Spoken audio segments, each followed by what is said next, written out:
Hello, beautiful soul, and welcome to episode 3 of Spiritually Aligned. This is a podcast designed to support women who are on their journey of awakening.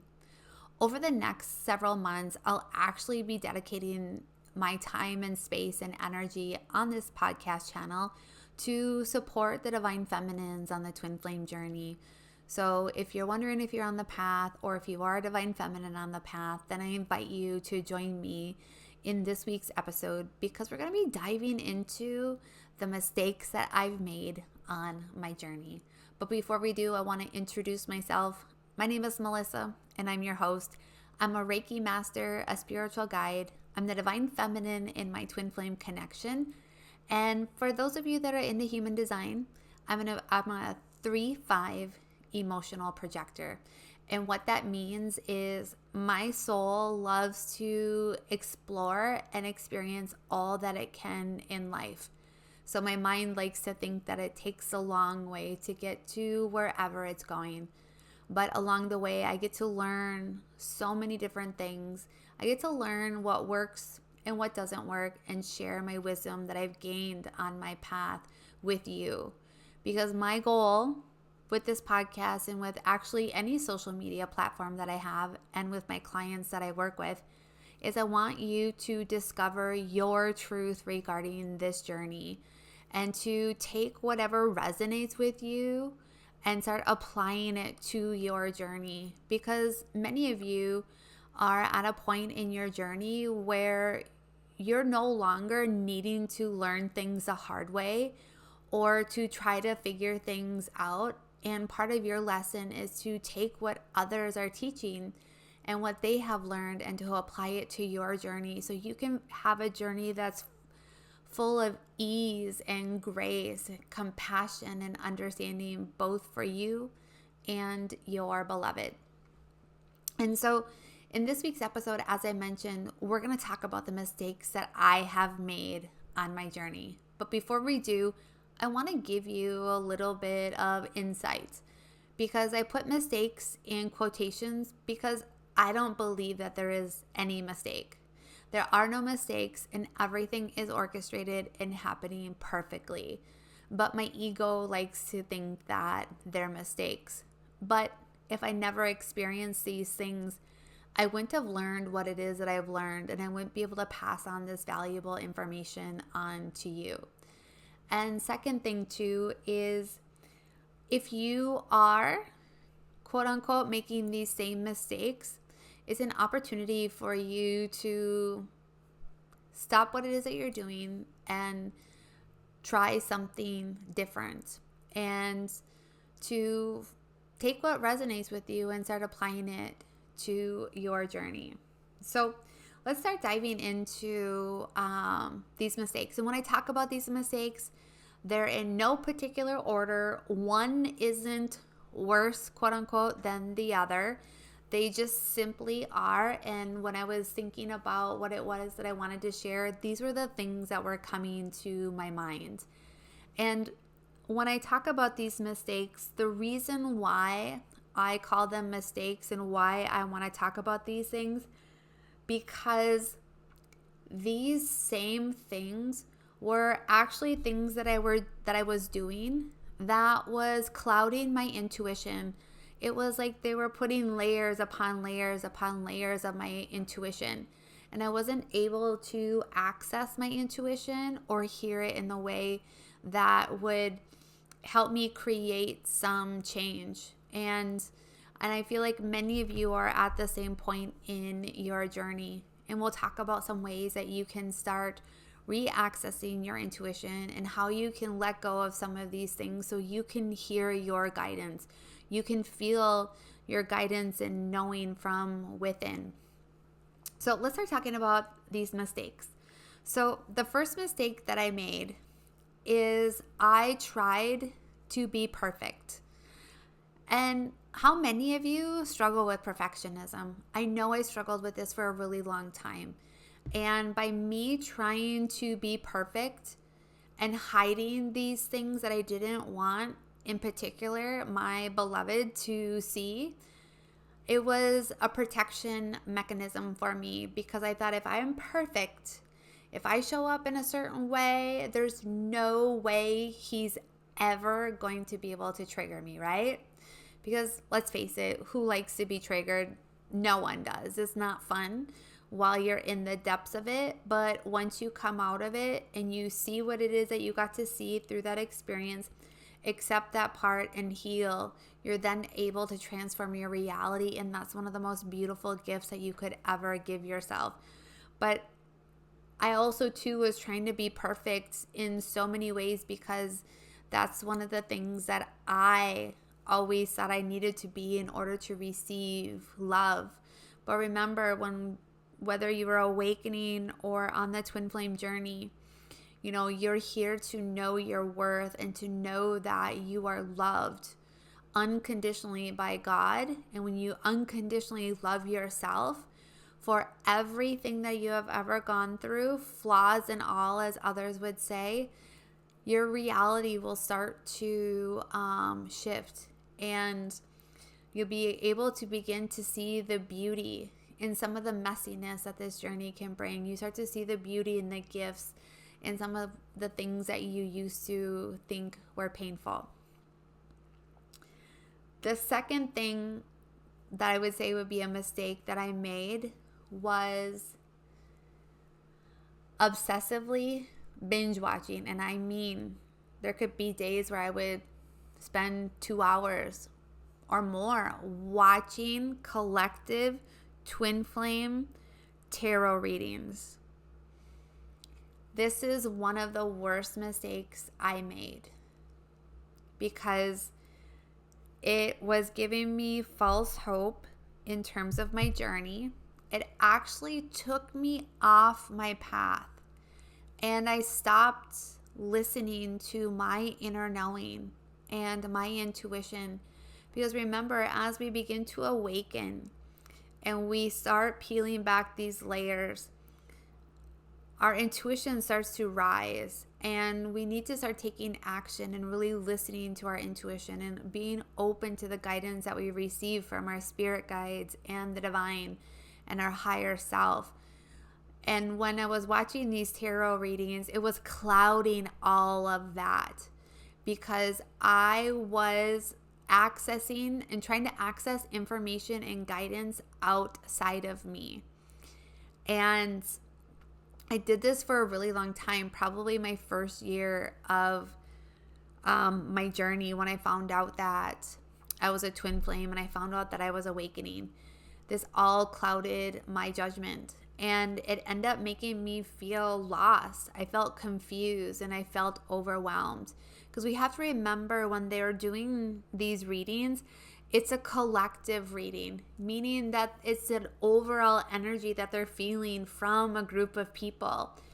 And yes, in the twin flame journey, depending on the wave that you're in or when you awaken to this journey, there's going to be similarities that you're going through with other people in your collective, or even as the collective as a whole.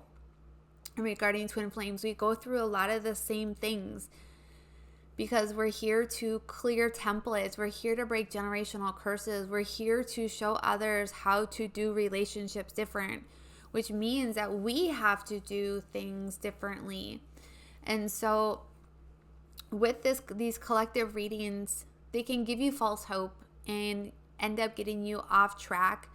And honestly, let's face it, the only reason why that we listen to the tarot readings isn't to figure out what's going on with us. It's about trying to figure out what's going on with your divine masculine. And that is actually leads me into number 3. But before I talk about this one, I do want to say that if you're wanting to get a personal reading for tarot regarding you and your journey of what's going on within you and your inner masculine, your inner feminine, by all means, go for it. Because it's simply a tool to help you access your subconscious programming, but also too, it's a tool to be able to provide you guidance specifically for you and your journey. So let's talk about number 3. Number 3 is focusing your attention on your divine masculine. in many groups that I used to be in on Facebook and posts that I used to read in on Instagram, a lot of people would say, "Oh, just don't focus on your beloved." Right? How many of you have had that information or that advice given to you? Don't focus on him. Don't focus on her, right? It's easier said than done, because when you're in that stage of obsessively thinking and solely focused on them, you need to be able to start diving into why it is that you're focused on them. What is it that you are needing to know, and why you're focused on them and not you?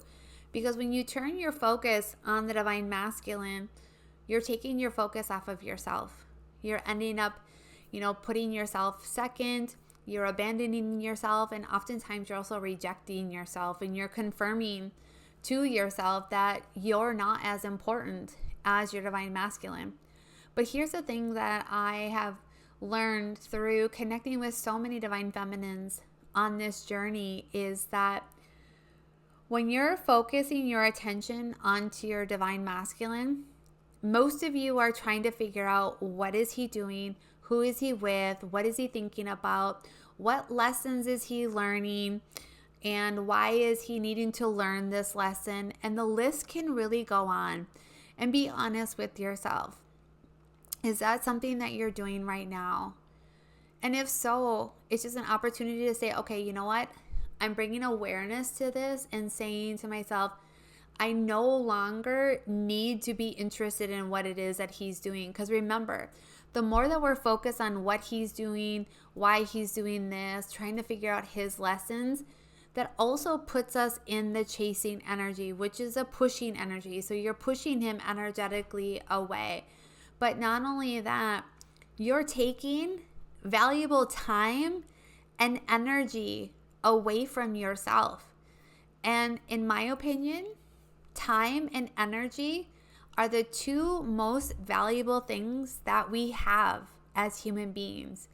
And so why waste that time on somebody else when you should be focusing that time and energy onto you? Because it's not your job, divine feminines, to tell him what he needs to do. It's not your job to try to awaken him or to teach him his lessons. Remember, the way that we help one another ascend consciousness and heal is through our interactions that we have. And it's through these conversations you can start to see, within your beloved, the things within you, and vice versa. And so if your time and energy is shifted to him or her, how can you focus it onto you? Because one of the things I often see, and this is a template and a way of being that we need to break the cycle as divine feminines, is we're not their mother. Mothers try to fix things. Mothers try to tell them what to do. Mothers are doing all this stuff for them. That's not our job, divine feminines, because we're not their mother. We have to remember we are their lover, and we're on this journey, this spiritual journey of ascending consciousness and healing and clearing templates. That's the work that we get to do with them. They're just our mirror. The next mistake I made, and I used to do this quite often, especially the first 4 years or so in my journey, was I was forcing things to happen.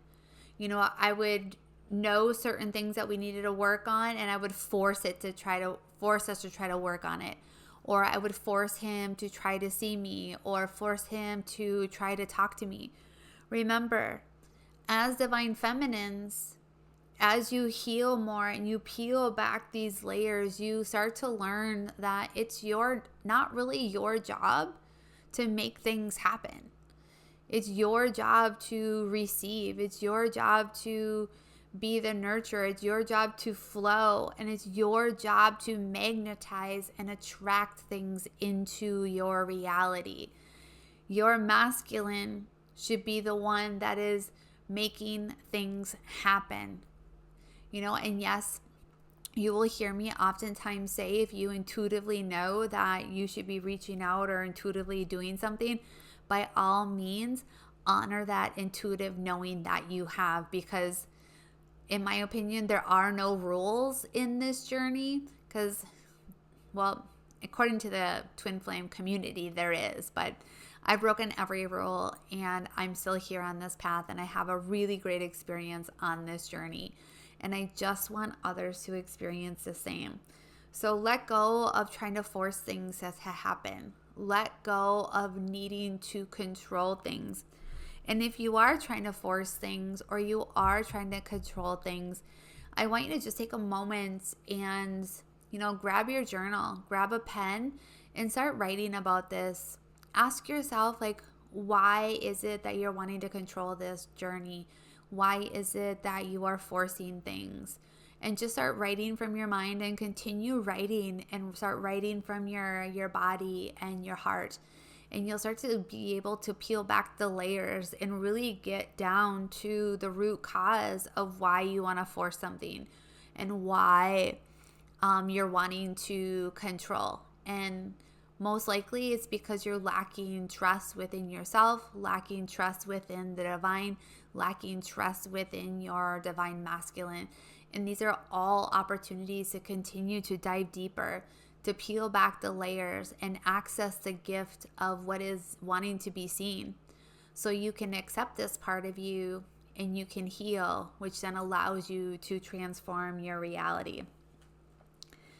The other mistake that I made was I talked a lot about my twin flame journey with non-twin flame people. And my non-twin flame people were a mix of spiritually awakened individuals and non-awakened individuals. And it really didn't matter whether they were awakened or not. They really truly didn't understand this journey. And when I talked to them about it, there was a few things that happened. Was that to them, this journey didn't make any sense to them, and they didn't understand, how two individuals could go through all this stuff and yet still want to be together and still love one another. They didn't quite understand it. And the second thing was when I would talk about my experiences that I had with my beloved, especially with my friends that were unawakened, they started developing, some hatred towards him. They kept telling me, oh, you should break up, or you should stop talking to him. He's not worth your time. You could do better than that.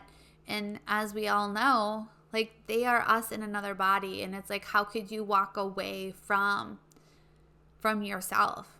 And I learned really quickly that I needed to no longer share the details of my journey with actually anyone. And some of the things that I share are through experiences that I've had working with my clients and other twin flame divine feminines that I actually have great relationships with, that I would consider my friends. And so this is also, I believe, for me, and one of the things I believe with relationships and how we need to do things different. Because remember, we're here to anchor in new ways of doing relationships. And one of the things that we need to break away from is sharing our problems that are happening between us and our beloved with others. Because what starts to happen then is they don't like your partner. They start giving you information that may not resonate with you. That information then is going to start clouding your judgment, clouding your intuition, and not allowing you to access your own intuition, your own guidance. And it's funny, as I'm talking about this, I'm being reminded of this show that I like to watch. I have a guilty pleasure and I love to watch 90 Day Fiancé. Doesn't matter which season or which variation of it, I am obsessed with this show. It's definitely a guilty pleasure. And one of the things that I see over and over and over again, and I was so guilty of this in every relationship that I had, was instead of talking to my partner about the problems that we had, I would go and talk to my friends about the problems that I had. So instead of this being between two individuals, it was now between me and my partner and then all the other people that I was talking to. And it really just starts to create a lot of tension and conflict. And it's not great for relationships. And so if you're sharing your journey with anyone, especially the details of it, or seeking advice from like unawakened individuals, just know that most likely the advice that they're going to give you is not going to resonate with where it is that you're wanting to go, and is most likely going to cloud your judgment. But here is what I will say, is that this journey can be really challenging, because when you think of it from this perspective, our beloved is our mirror, right? And we all know this, and we know that he or she is mirroring back to us the things that we need to be able to see about ourselves, so we can accept these parts of us, heal, and transform. But also, too, we have to understand that there's another part of this journey that we get to be able to understand, is that how our beloved is showing up as the masculine in the connection is a reflection of our own inner masculine. So think about that for a minute. So your masculine, external masculine, is a reflection of your internal masculine. So if there's things about your beloved that you don't like, chances are your inner masculine is doing the same thing. Or perhaps you could be doing the same thing to yourself. The third way to look at this is the dynamic between you and your beloved is also a reflection of your relationship with your inner feminine and inner masculine, and how they are relating to one another. So there's 3 ways of utilizing this information to help you see these parts of you, and to be able to create a new foundation within your dynamic. So how can you move away from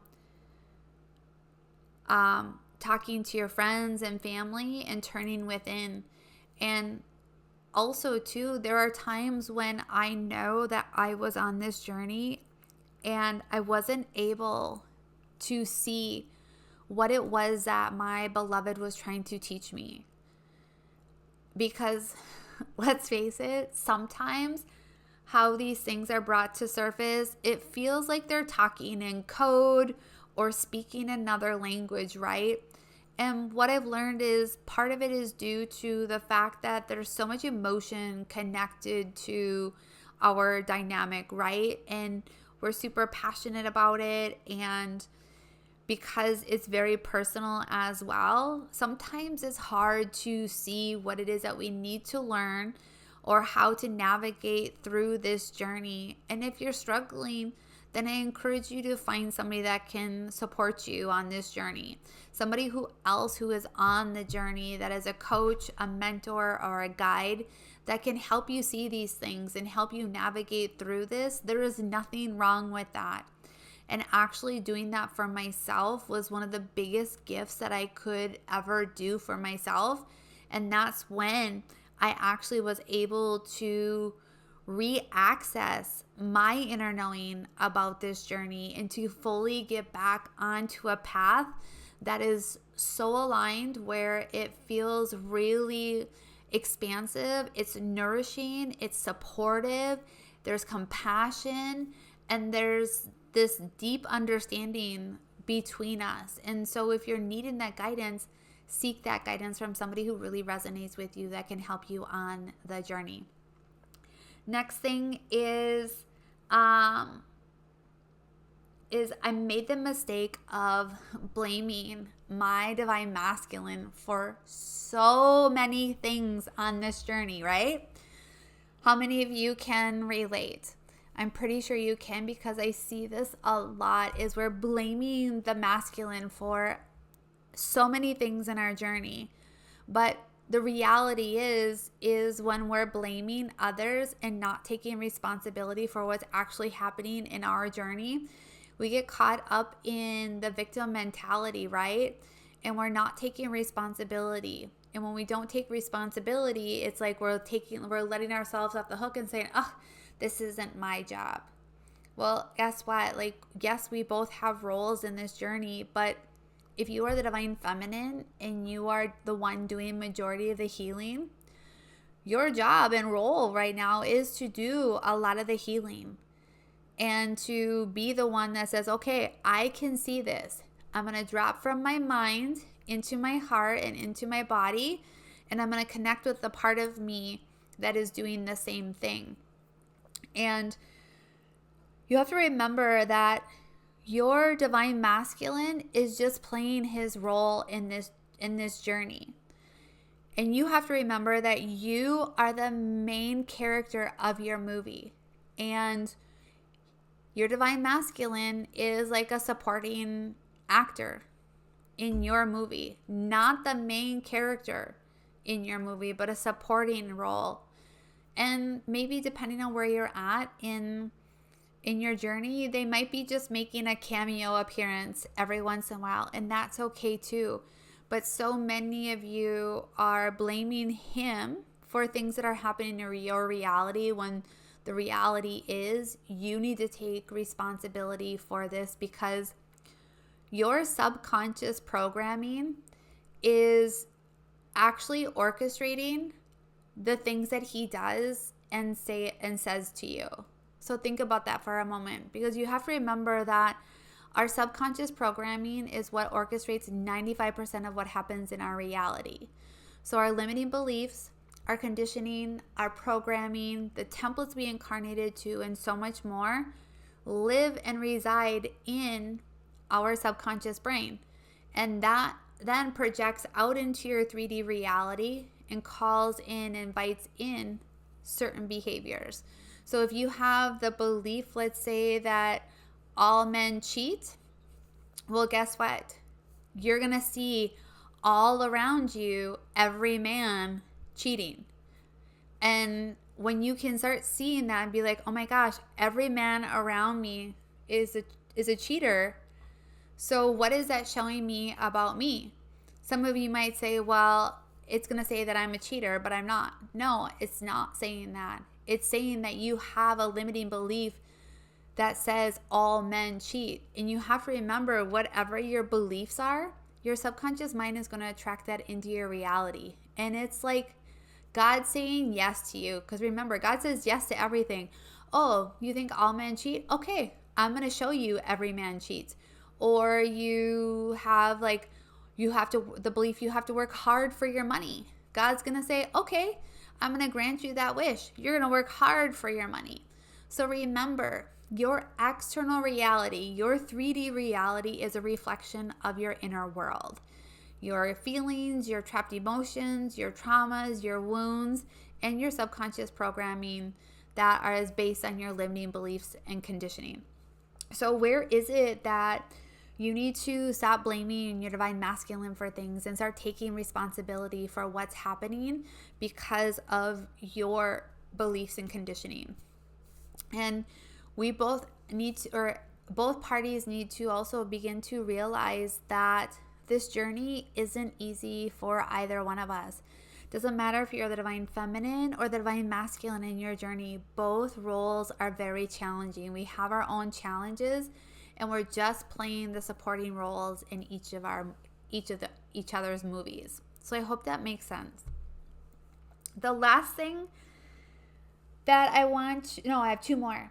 The second to the last thing I want to talk about is the belief that you think you can do this all on your own. How many of you think that you can do everything all on your own and that you don't need any help? Perhaps you're afraid to ask for help, or perhaps you think asking for help is weak and that you're not capable of doing things. And that's actually far from the truth. One of the things that I realized a couple of years into my journey was I needed some support. I needed help because as human beings, we're not meant to do life alone. We're meant to journey in life together with other human beings and to develop these really intimate relationships that are full of joy, full of love, and full of like laughter. And many of us haven't had that before. And so, where is it that you're feeling stuck or lost or overwhelmed? And accessing guidance from somebody else might actually help you in a huge way and accelerate your journey. And so if you're thinking you can do this all on your own and you're struggling and you think it's really hard, chances are you might benefit from working with a coach. And the last thing that I want to talk about in regards to mistakes that I've made on my journey, and this kind of goes along with the first one I talked about being perfect, is I actually resisted for a really long time allowing my divine masculine to lead me. And part of it was because I knew if I allowed him to lead me, it meant he was going to lead me to all the parts that I didn't want to see, aka my shadow or my wounds and my traumas, right? And once I opened up and allowed him to lead and I stopped resisting, it actually changed so much for me and my journey. And I realized that by him having to focus on the 3D reality, which is part of their role in the beginning, is a focus on the 3D reality, because their 3D reality and how they're living is actually helping us navigate and bring us back to these parts that we need to see about ourselves. And think about that for a moment. And knowing that that's his role, like how challenging must that be to lead this person that you have this unconditional love for down this path so they can begin to access parts of themselves. And we do the same thing for them, yes, but in a much different way. And so think about that for a moment. How can you open up and allow your divine masculine to lead you to these parts of you, and to have compassion and understanding for him as he's navigating this 3D reality to help you heal? Yes, to help you heal. He's doing all of this, yes, for himself, but also for you. And so open up to allowing him to lead you to these parts, because I promise you it will bring so much freedom in your reality. And just a side note here, like when I did this, I really allowed him to lead me and I became the student. And I allowed him to lead me. I became the student. And anytime that I would see him or talk to him, or even through our times where we weren't communicating, there's so much medicine in there for you to receive that I would take down notes, about like things that he was showing me, both quote unquote good or bad about myself, because many of you are only seeing what you think are the bad parts of yourself through him. But your beloved is actually going to start showing you too the good things about yourself. Perhaps the abundant part of you, maybe perhaps, how strong you are and all of those things. And so how is it that you can open up to really, truly allow yourself to see what it is that your beloved is showing you, and to offer some compassion and understanding to your divine masculine, because he's navigating this 3D reality, not only for himself, but for you, so you can heal and grow into the divine feminine that he knows is within you. And so I would love to hear from you. Drop a comment down below in regards to which one you might be struggling with, or what were the mistakes that you have made on your journey, and what is it that you've learned, so we can all grow and learn from one another. And before I end this episode, I just want to say thank you for all of you that are listening to my podcast And I encourage you to subscribe if you haven't. And also, too, I invite you into my TikTok page and my Instagram page. And I have all of that down below in the description. And then just a couple more announcements before we go. Starting on May 1st, I am so excited to be launching this. Like, as I'm talking about this, I have goosebumps from my head to my toes because I am launching this incredible portal for the Divine Feminines who are on the Twin Flame journey. It's called the Divine Feminine Twin Flame Circle. It's a monthly membership, and in this space, you have access to bi-weekly embodiment practices, inner work, mirror work. Every month, we'll be doing new moon and full moon rituals where we get together as Divine Feminines and really tap into that beautiful energy as a collective. But not only that, we'll have live group Reiki healing sessions, live group coaching sessions, and also too, I'll be offering a monthly masterclass that will help you deep dive into this journey as twin flames. So if you're wanting to access more details or sign up for this, I'll leave the link in the description box. And I also offer one-on-one coaching and healing sessions as well. And I feel so honored to be on this journey with you and have so much love for you and the work that you are doing. And in case if you're wondering what we're going to be talking about next week, I'll give you a sneak peek. Next week, we're going to start talking about taking steps to cultivating a peaceful and compassionate journey. So if you're wanting to know more, I look forward to connecting with you in the next week's episode.